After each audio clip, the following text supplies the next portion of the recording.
زموږ ژبه په ورکېدو ده. موږ ته د تقریر پر ځای باندې داسې عملي اقدامات غواړي له موږه، داسې تجاوز له موږه غواړي، داسې قدمونه له موږه غواړي چې پر دا ورځ باندې که موږ یو ورځ مانځو، که یوه هفته مانځو، که میاشت لمانځو، چې تر بل دا ورځې پورې زموږ د ادیبانو، زموږ د دې پوهانو راشولې لاره او دا سیاسي ګوندونه هغه په مخ واخلي چې موږ خپله پښتو ژبه مضبوطه کړو او د ورکېدو یې وساتو. تاریخي کم کامونه آباد دي، دلته موږ صوبې لرو. دا هسې یو کنفیوژن جوړول دی چې دلته به اوس پنجابي هم ته ورته وایه، دلته به ته سندي هم ورته وایه، دلته به ته سرایکي هم ورته وایه. ګرانول دی یو شی. دا معلومه ده چې خیبر پښتونخوا د پښتنو یو تاریخي خاوره ده، تر بولانه پورې چې دا کومه خاوره ده، دا خو موږ غواړو چې یو ځای وي. دا د پښتنو وطن دی. پښتو به د دې تعلیمي او تاریخي ژبه وي، قامي ژبه به وي، دفتري ژبه به وي، عدالتي ژبه به وي. دغسې به بلوچي په بلوچو بیلټ کې، سندي پر سندي بیلټ کې، پنجابي او سرایکي په خپلو خپلو بیلټو کې به دا په خپلې ژبې. نو اردو خو زموږ قامي ژبه نه ده، د دې خطې ژبه نه ده. که بیا د رابطې لپاره کومه ژبه استعمالېږي، موږ دا وایو چې بیا انګریزي استعمال کړه، تعلیم په خپلو ژبو کې ورکړه، او د رابطې دپاره انګریزي استعمال کړه چې هم دلته استعمالېدلی شي، هم په جهان کې استعمالېدلی شي. د اردو څه حیثیت دی په دې ژبو په حساب باندې؟ یو حیثیت هم نشته. په منځ کې خبره کول پر داسې موضوع باندې ګرانه ده، خو تر خپله وسه پورې به کوشش وکړو چې د خپلې ژبې په افادیت باندې او د دې ژبې په ورکېدو کې چې د استعمارګرو کومه برخه ده یا دا ژبه څنګه موږ پر مخ بیولی سو. قدرمن ورونو، د نن ورځ تاسو ته زید صاحب بیان کا چې دا ورځ 21 فروری په پاکستان کې د بنگلا ژبې د غوښتنو لپاره چې بنګالیانو هغه هم لوستونکو کومه مبارزه وکړه، بیا پکې کوم شهیدان وسو، د هغې په برکت باندې نن په ټول جهان کې د مورنیو ژبو دا ورځ لمانځل کېږي. او دا ثابته خبره ده چې د پاکستان دا خاوره، د پاکستان دا ملک، دا د مورنیو ژبو دپاره یو قسم موږ دا ویلی سو چې ادره ده یا کید دی یا یو استعمارګر ریاست دی چې هغه په دې کې دا تاریخي ژبې چې پښتو، بلوچي، سندي، سرایکي او دغسې د بنګالانو بنګلا ژبې د ورکولو لپاره پر دوی باندې یو داسې ژبه چې نه تاریخ لري، نه وجود معلوم دی او نه هیڅ قسم د دې ژبې افادیت موږ لیدلی دی، هغه یې پر دې قامونو د فرنګي لخوا چې کوم مسلطه شوي وه هغه یې برقراره ساتلې وه. قدرمنو عزیزانو، د قامونو په شناخت کې نظر صاحب څنګه خبره وکړه، یو مهمه ټکی، یو مهمه پلر، یو مهمه شناخت چې کوم دی هغه ستا ژبه ده. که یو انسان وړوند وي، څه نه ویني، ستا هغه کلتوري یا ستا جغرافیه نه ویني، ستا جامه نه ویني، ستا نور د کلتور نقشې نه ویني، که ستا ژبه واوري نو ستا په ژبه باندې هغه تا پېژندلی شي چې دا پښتون دی، دا بلوچ دی، دا سندی دی، دا سرایکی دی، که د هغه سره د دې علم وي. ژبه یوازې د کمیونیکیشن لپاره، د رابطې لپاره نه ده چې ته د یو بل سره رابطه پکې. د ژبې ډېر زیات فایدې ویلی سي، ضرورتونه ویلی سي. یا په تاریخ کې کوم ژبه وګورو، هغه د قومونو د ترقۍ یو ذریعه ګرځېدل ده، هغه د قومونو د یووالي یو ذریعه ګرځېدل ده، هغه د قامي جدوجهد یو ذریعه ګرځېدل ده. ژبه چې جوړه سوه نو اول ځل دا د کمیونیکیشن د رابطې دپاره استعمالېده، بیا دا دغسې د ترقۍ دپاره ژبه استعمال سوه چې په هغه کې لیک لوست شروع سو، په هغه کې خلکو د ترقۍ دپاره دا ژبه استعمالوله او دا شیان یې په ریکارډ باندې راویستلو. نو نن چې موږ د خپلې ژبې ژغورنه غواړو یا پرمختګ یې غواړو، هغه خپل قامي شناخت ساتل موږ غواړو، او چې کم کام خپله ژبه ویره کړي د هغه شناخت هم ورکېږي. اوس تاسو وګورئ چې په دې صوبه کې دننه زموږ د پښتنو داسې قبیلې شته چې د هغوی خپله ژبه ویره سوې ده پښتو، نن هغه په بلوڅانو کې شمار دي.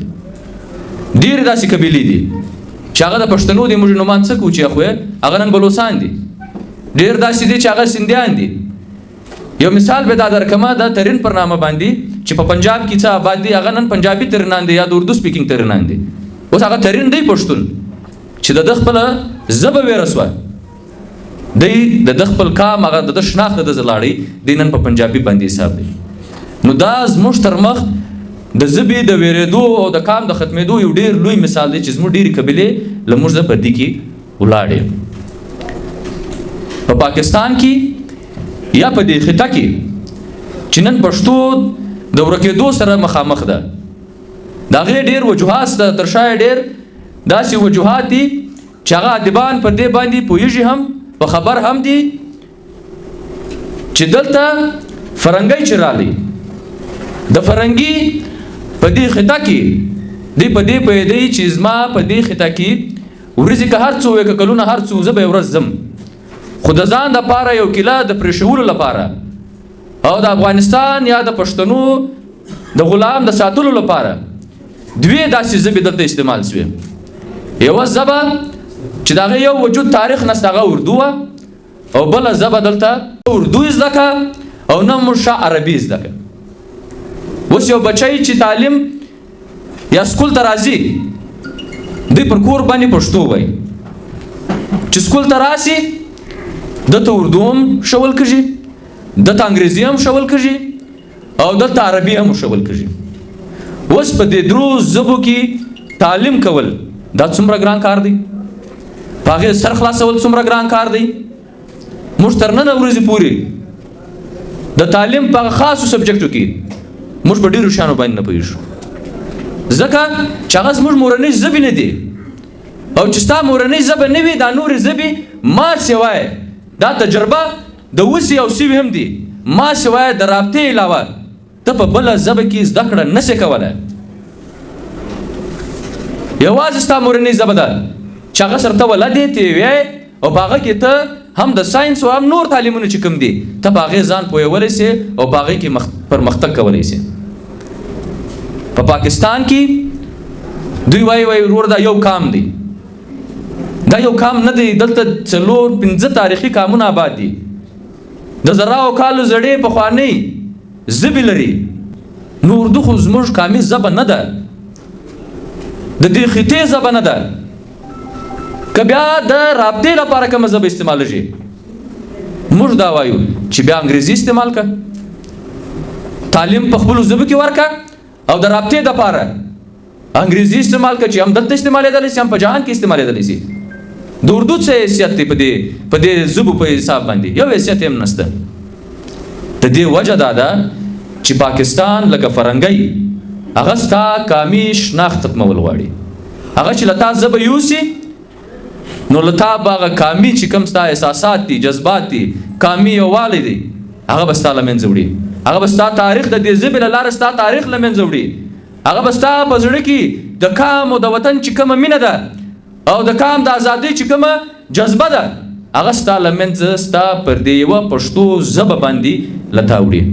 پښتو یوه ژبه نه، پښتو یو احساس دی، او چې له تا دا احساس لاړ سي نو بیا ته د استعمارګرو به یو غلام پاتې سي.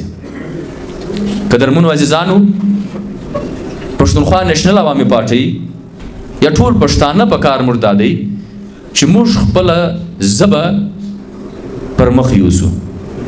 موږ خپله ژبه که موږ ریاست نه لرو، هم بنګالیانو هم ریاست نه لرلی، خو بنګالیانو د خپل قامي جدوجهد او د خپل قامي ازادي بنیاد د خپلې ژبې پر دغه جدوجهد باندې ایښتی و چې د خپلې ژبې جدوجهد یې شروع کړي، د هغه جدوجهد یې یوړی، بالاخر بنګال جوړ سو، بنګالی آزاد سو. نو که موږ ازادي غواړو، که موږ د دې بدبختي ځان ساتل غواړو، یا که موږ په دې ملک کې سیالي برابري غواړو، د هغې بنیاد به هم ستا د پښتو ژبه وي. او دا هیڅ ګران کار نه دی. ژړک صاحب خبره وکړه، په کار هم دغسې دی. په لساني بنیادو باندې د قومونو چې دلته تاریخي کم کامونه آباد دي، دلته موږ صوبې لرو، دا هسې یو کنفیوژن جوړول دی چې دلته به اوس پنجابي هم ته ورته وایه، دلته به ته سندي هم ورته وایه، دلته به ته سراکي هم ورته وایه، ګرانول دی یو شی. دا معلومه ده چې خیبر پښتونخوا د پښتنو یو تاریخي خاوره ده، تر بولانه پورې چې دا کومه خاوره ده، دا موږ غواړو چې یو ځای وي. دا د پښتنو وطن دی. پښتو به د دې تعلیمي او تاریخي ژبه وي، قامي ژبه به وي، دفتري ژبه به وي، عدالتي ژبه به وي. دغسې به بلوچي په بلوچو بیلټ کې، سندي په سندي بیلټ کې، پنجابي او سراکي په خپلو بیلټو کې به دا به خپلې ژبې وي. نو بیا موږ قامي ازادي ترلاسه کولی شو. ادیبان ناست دي، پوهان ناست دي، استادان ناست دي.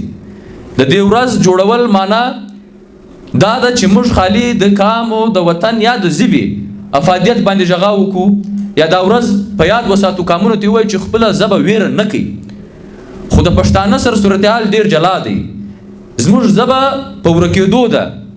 موږ ته د تقریر پر ځای باندې داسې عملي اقدامات غواړي له موږه، داسې تجاوز له موږه غواړي، داسې قدمونه له موږه غواړي چې پر دا ورځ باندې که موږ یو ورځ مانځو، که یوه هفته مانځو، که میاشت مانځو، چې تر بل دا ورځې پورې زموږ د ادیبانو، زموږ د دې پوهانو راشولې لاره او دا سیاسي ګوندونه هغه په مخ واخلي چې موږ خپله پښتو ژبه مضبوطه کړو او د ورکېدو یې وساتو.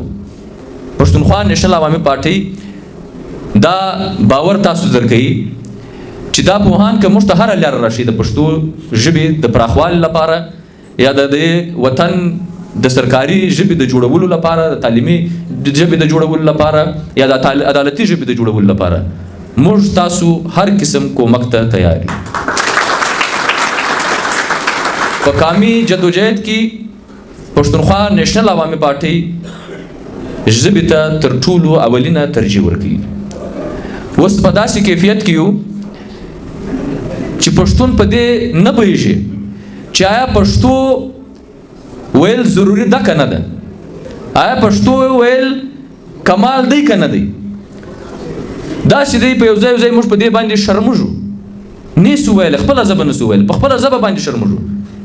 او بله خواته بیا که په پښتو کې د پنجابي او د انګریزي ټکي څوک استعمال کړي، بیا پر هغې باندې هم پسخند وو.